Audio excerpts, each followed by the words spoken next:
Just last year alone, cybercriminals caused damages amounting to billions of US dollars, both to companies or individuals.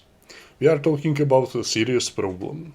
For example, an attack to Ivanti VPN caused troubles to not only companies, renowned companies, but also to federal agencies in the United States. These things are very problematic.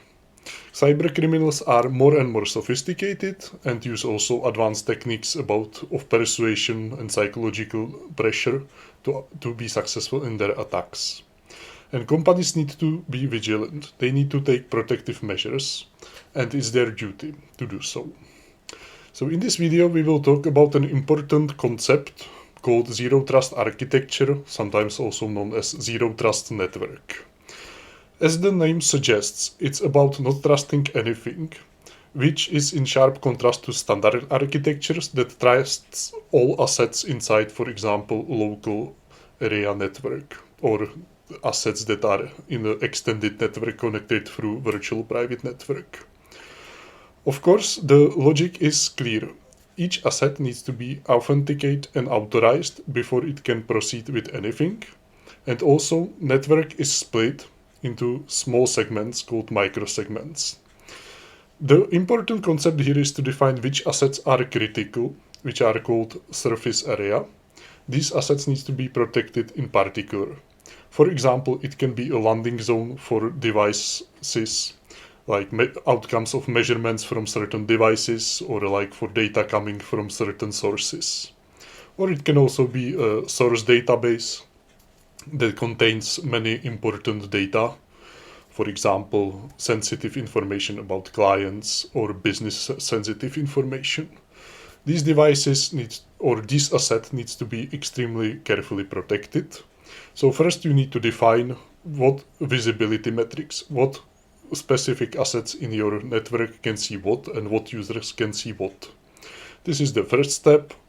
Obviously you don't wish to overextend visibility of devices, so otherwise you would facilitate the possibility of attack. You attack one device and this attack can attack any device inside your network. This is what you want to avoid. Then we need to talk about concept of multi-factor authentication. Each asset, whether it's IoT device or a user, needs to authenticate using MFA, at minimum two-factor authentication.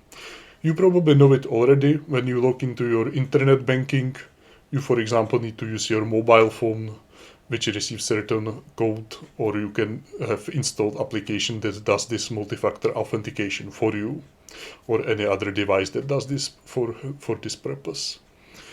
It's very, very effective because it reduces the chances if somebody steals your device, then people can't do anything with it.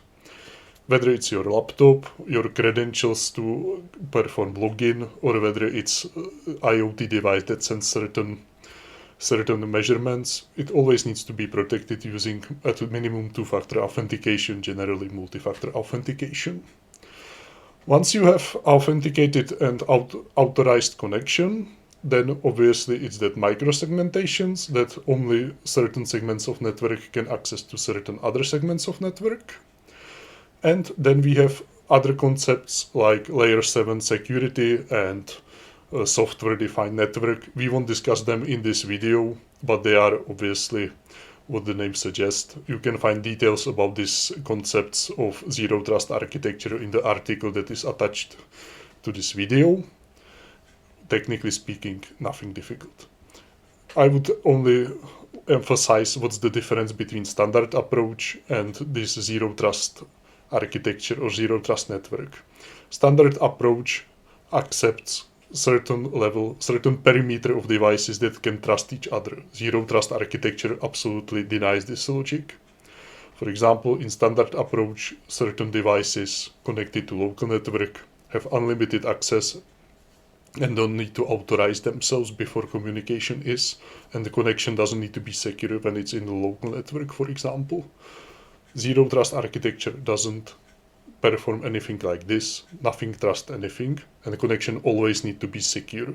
When the endpoint connects to another endpoint, it needs to be secure and always authenticate. Another important logic is that you can effectively, with Zero Trust architecture, painlessly extend your perimeter. That is very important in modern times because obviously you can connect to certain applications. For example, you know it from Zoom or Teams. You can connect wherever on the planet you are located and you can work. It's very convenient and it doesn't require any enhanced security techniques such as VPN and so on, because it's all based on zero trust architecture logic. You are in the zero trust network.